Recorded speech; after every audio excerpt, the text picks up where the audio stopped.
High fog hung heavy over the Ardennes forest. The air was damp, muffled, and cold enough that every breath turned to mist. Inside the M10 Wolverine, the smell of oil and metal mixed with sweat that never dried. Ray Thompson leaned into the periscope and wiped a thin layer of condensation from the lens with his glove. Through the glass, gray shapes moved between the trees. German armor. A column longer than any report had warned. The Tiger at the front rumbled forward, its tracks grinding frozen mud. Behind it, the smaller Panzer IVs followed in perfect rhythm, then 2 half-tracks, ammunition trucks, and fuel carriers. It was a whole spearhead, 12 machines of war pressing toward the Novel crossroads. If they reached it, the American line would snap in half. Thompson's radio hissed with static. No voice, command was out of range or jammed. Protocol said hold fire, observe, call artillery, but he could see the column's pattern, its spacing, its armor types. He ran the math in his head. Range, angle, penetration. Waiting meant death. He touched the breech of the 3-inch gun and spoke quietly to his loader. Shell AP. Target. 3rd vehicle. The loader hesitated, confused. Doctrine said take the lead tank first. Thompson only nodded once. The loader obeyed. The round slammed home. Thompson exhaled, tightened the elevation dial, and pressed the trigger. The blast shook the Wolverine. Recoil slammed the hull. Outside, the 3rd Panzer IV bloomed into orange fire. Shrapnel tore through the trees. Smoke rolled across the road like fog made of ash. The column froze. German commanders shouted orders lost in the roar. The narrow forest road became a death trap. Front blocked by confusion, rear still pushing forward. Thompson shifted 5 yards left. The loader already had the next round ready. 6th vehicle, Thompson said. The second shot cracked through the timber. Another explosion, fuel truck this time. A black pillar of smoke swallowed the treetops. Diesel burned, choking the air. German crews bailed out, blind and panicked. The Tiger at the head tried to reverse, but the road was too narrow. Its rear collided with the Panzer behind it. The serpent of steel had tied itself in knots. Inside the Wolverine, Thompson stayed silent. His driver stared, eyes wide. The gunner's hands were steady. Next shell, he whispered. They fired again, an ammunition carrier. The forest erupted. Shells cooked off like thunderclaps. The concussion slapped the sides of the Wolverine. Trees toppled. Sparks showered the frozen ground. Thompson's ears rang, but he didn't flinch. Each target was calculated. The 3rd to block movement. The 6th to ignite fuel, the ammo truck to detonate chaos. It wasn't random fire. It was a pattern. An unauthorized sequence designed to paralyze. Within 5 minutes, the German column was a line of burning wrecks. Survivors scrambled for cover, some trying to flank through the woods. Thompson adjusted again, short bursts now, conserving shells. The loader's arms ached. His face was streaked with soot. At last, the radio crackled alive. Command faint and disbelieving. Wolverine 2-6, report your status. Thompson answered between breaths. Column destroyed. Request confirmation on friendly positions.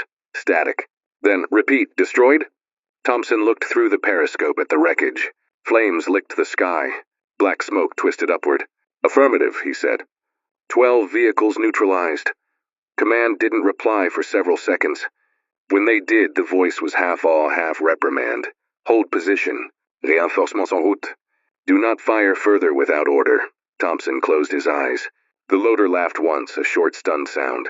They both knew the consequences. Unauthorized engagement, disobedience under fire. But they also knew what would have happened if he hadn't acted. The Novel crossroads, and hundreds of men would have been gone. When reinforcements reached them hours later, the snow had started again. Engineers counted the twisted hulks. Tigers, Panzers, trucks all burned into the earth. The road was impassable for the rest of the campaign. An unapproved gunner had turned it into a barricade. Thompson filed his report. He wrote it plain, no heroics. Engaged enemy column due to loss of communication and imminent threat to line integrity. He signed his name, folded the paper, and waited for judgment. The inquiry came weeks later. Instead of punishment, he received a field citation for decisive action under isolation. The officers never publicly called it unauthorized. They called it initiative. Historians would later note that the destruction of that single column delayed a major German push for 2 days. long enough for Allied armor to regroup. It wasn't a large battle, not one remembered in textbooks, but for the men at Novel Crossroads, it was everything. Ray Thompson never spoke of it after the war. He went home, built furniture, raised 2 children, and rarely mentioned the snow or the smoke. Yet his loader remembered. The way he calculated range like a mathematician. The way he broke every rule and somehow saved them all. In a small museum in Belgium today, there's a rusted M10 Wolverine plate with a single inscription scratched into its steel. Sometimes orders can't see what eyes can. When the last flames on the Ardennes road faded to black smoke, Thompson's hands still trembled, not from fear but from the strain of calculation. He had fired 12 rounds, no more. Every shell was chosen for effect. Mobility kills first, supply destruction second, morale collapse last. He hadn't learned that in any manual. It came from observation, from weeks of watching how the enemy moved. For the next 48 hours, the Wolverine sat hidden under snow-coated branches. The road ahead remained a wall of charred metal. American engineers finally cleared a narrow path only for ambulances.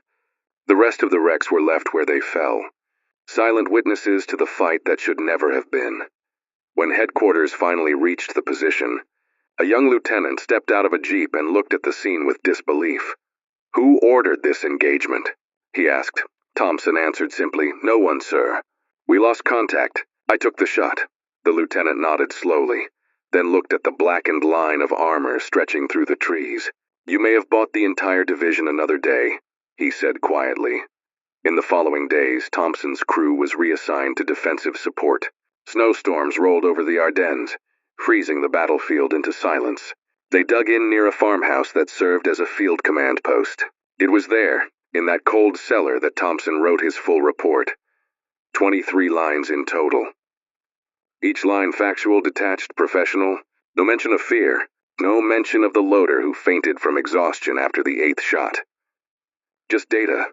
Bearings, times, results.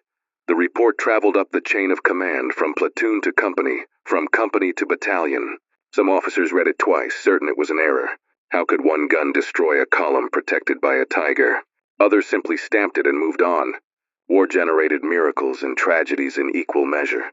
Weeks later, when the Bulge campaign subsided, an investigator came to debrief the crew. The man carried a clipboard and wore the expression of someone forced to decide between discipline and admiration. "You know, firing without authorization can be considered insubordination?" he asked. Thompson met his eyes. "Yes, sir." "What made you certain it was the right decision?" Thompson answered, "Because the road ended at our men." The investigator said nothing for a long moment. He signed the bottom of his sheet and left. The case was quietly closed. Part 3. Legacy. When the division finally rotated out of the Ardennes, Thompson left behind the scorched Wolverine. It had taken a shell fragment through the side armor. Repair crews deemed it unserviceable. Before boarding the truck back to France, he placed his glove on the hull and traced the metal with his thumb. He didn't think of victory, only of the silence that followed every shot. Back home in Ohio, months later, the war's noise faded into factory whistles and radio music. Thompson took a job at a mill. His wife said he sometimes woke at night, counting under his breath as if lining up targets again. Range, wind, angle. He never attended veterans' parades. When neighbors asked about medals, he said the paperwork got lost. Decades passed. The forests of Belgium reclaimed the road. Moss covered the wrecks. Local children played among the rusted hulks. In the 1970s, a historian from Liège University traced unit records and stumbled upon Thompson's brief report. He followed it to American archives and pieced together the engagement. His article, published in a small military journal, titled it, "The Unauthorized Pattern." That piece reached a museum curator in Bastogne, who recovered a fragment of an M10 turret from the site. They mounted it on a display board beside a photograph of the Novel Crossroads, black and white, smoke curling into the snow-filled air. Beneath it they engraved Thompson's single recorded line of justification. "The road ended at our men." The article circulated quietly among veterans. Some wrote letters saying they remembered similar choices, moments when hesitation meant loss. Others argued discipline should never bend. But most agreed on one thing. Sometimes clarity comes to the one who can see the field entire. When Thompson died in 1989, his family found a small box in his workshop. Inside were two items: the service patch from his uniform and a note written in faint pencil. Read, "If they ask why I did it, tell them I could see the whole road."